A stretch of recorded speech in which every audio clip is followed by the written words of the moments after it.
ஆட்சி வந்து நிறுத்திட்டாங்க. என்ன நியாயம்? நம்ம மதுரை மாவட்டம் உசிலம்பட்டி, தேனி, திண்டுக்கல் பார்த்த அம்மா தொட்டில் குழந்தை திட்டத்தை கொண்டு வந்தாங்க. எந்த குழந்தையும் அழிக்காம நீங்க வளர்க்க முடியலையா, என்கிட்ட கொடுத்துருங்க, என்கிட்ட கொடுத்துருங்க, நான் வளர்த்து பெரிய ஆளாக. இன்னைக்கு 5000 6000 பிள்ளைகள் இருக்கு.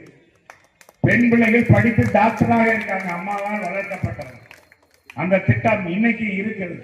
ஆனா நீங்க வெளிக்காமிச்சுக்கிறது. ஒவ்வொரு திட்டத்தை சிந்தித்து சிந்தித்து செஞ்சாங்க. பெண்களுடைய பிரச்சனை, வீட்டில் இருக்கிற பிரச்சனையை தீர்க்கணுமா, அதுக்கு என்ன செஞ்சாங்க? மகளிர் காவல் நிலையம், மகளிரிலே கொண்டு ஆண் போலீஸ்ல போய் வீட்டில் நடக்கிறத துன்பங்களை சொல்ல முடியுமா? வீட்டில் மாமனார் மாமியார் செய்கிற கொடுமையை சொல்ல முடியுமா? காவல் அதிகாரி ஆண்கள் இடத்துல. எனவே பெண்கள், அதனால்தான் உள்ளாட்சியில 50 விழுக்காடு கொண்டு வந்தது அம்மா. 50 விழுக்காடு பெண்கள். சட்டம் போட்ட ஒரு அம்மா இல்லையா இருக்கிறாங்கன்னா, 50 ஆண்கள் மாநகராட்சியில் மாமன்ற உறுப்பினராக இருக்காங்கன்னா அம்மா அவர்கள் உயர்த்தி வைத்தார். இந்த பெண்கள் கஷ்டப்படக்கூடாதுன்றதுக்கு தான் 1 மணி நேரமா இந்த ஓய்வு கொடுக்கின்றது தான் விலையில்லா மிக்சி கிரைண்டர், மின்விசிறி. அதே மாதிரி பாத்தீங்கன்னா தமிழ்நாட்டில் பசியில்லா மாநிலமாக தமிழ்நாட்டை உருவாக்கும். சாலையோர வியாபாரியா, ஆட்டோ தொழிலாளரா, மூட தூக்குவரா, யார் வேணாலும் சரி, 1 ரூபாய்க்கு ஒரு இட்லி, 3 ரூபாய்க்கு தயிர் சாதம். ஆஸ்பத்திரியில திறந்தாங்க. ஆஸ்பத்திரியில நம்ம சொந்தக்காரர் படுத்திருக்காரு, நம்ம உடம்புன கணவனோ மனைவியோ ஆஸ்பத்திரியில உணவு கொடுக்க மாட்டாங்க. அந்த பெட்ல இருக்கவங்களுக்கு தான் கொடுப்பாங்க. 20 ரூபாய் இருந்தா போதுங்க, ஒரு நாள் கடத்திடலாம். இது மாதிரி செஞ்சாங்களா இல்லையா? பெண்களுக்காகவே ஆட்சியை நடத்தின ஒரு தலைவி புரட்சி தலைவி அம்மா. இவங்க எல்லாரும் செஞ்சிருக்காங்களா? என்னன்னா சொன்னாங்க, நீங்க சொன்னாங்களா 525 வாக்குறுதியை கொடுத்தாங்க. ஏதாச்சும் இந்த முதலமைச்சர் செஞ்சு முழுமையா நிறைவேற்றிருக்கிறாரா?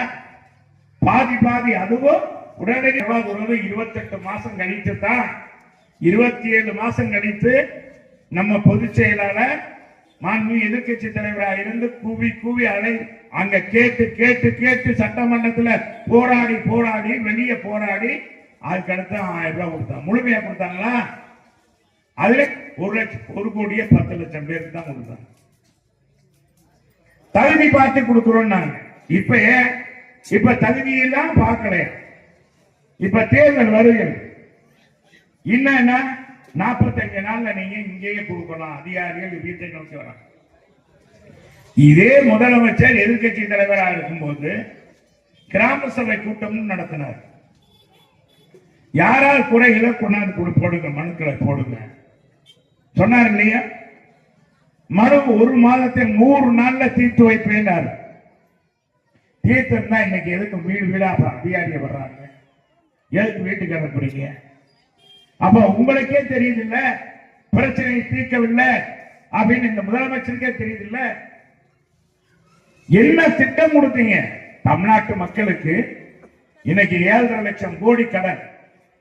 ஒவ்வொருவருடைய தலையிலும் நம்ம பிறந்த குழந்தைக்கு இன்னைக்கு 4 லட்சம் ரூபாய் கடன். நம்ம பிறந்த குழந்தை இருந்துட்டா நம்ம மேல கடன் வாங்கியிருக்கு இந்த அரசாங்கம். சாலை வசதி செய்திருக்கோம், விலையில்லா மிக்சி கிரைண்டர், மின்விசிறி கொடுத்தோம், மடிக்கணி கொடுத்தோம், 1000 ரூபாய் கொடுத்தோம், 500 ரூபாய்க்கு 1000 ரூபாய் கொடுத்தோமா இல்லையா? தாலிக்கு தங்கம் கொடுத்தோம். பட்டப்படிப்பு 8 கிராம் தங்கம், இன்னைக்கு 8 கிராம் என்ன ஏறத்தாழ பாத்தீங்கன்னா 75,000 ரூபாய். இதே இந்த திட்டத்தை நிப்பாட்டிட்டாங்க அரசாங்கம். வந்து என்ன செய்த இன்னைக்கு? என்ன இதே கனிமொழி என்ன சொன்னாங்க? முதலமைச்சருடைய சகோதரி நாடாளுமன்ற உறுப்பினர் டாஸ்மாக் கடையை மூடுவார் சொன்னார். மூடுனாரா? அதிகமா கடை திறந்து. அதுதான் இங்க சொன்னார் 24 மணி நேரம் கடை திறந்து. 24 மணி நேரமும் பிராந்தி கடை வாங்கலாம். அந்த குறிப்பிட்ட டைத்துக்கு மேல போனா கூடுதலாக பணம் கொடுக்கணும். அதை காட்டிலையும் ஒரு அரசாங்கத்துக்கு கஜனாவுக்கு போக வேண்டிய 10 ரூபாயை இன்னைக்கு தனியாரிடம் கொடுத்து இன்னைக்கு கட்சியை வளர்த்து கொண்டதுல்லவா இந்த திமுக. 10 ரூபா அமைச்சர் அவர் பிடிச்சி உள்ள போட்டாங்களா இல்லையா? ஒரு வருஷம் உள்ள இருந்தானா இல்லையா ஒரு அமைச்சர்? கேவலமாக இல்லை. இவர் அமைச்சரவையில் இன்னைக்கு யார் இருக்கா? உத்தமன் சொல்லிக்கிற முடியுதா?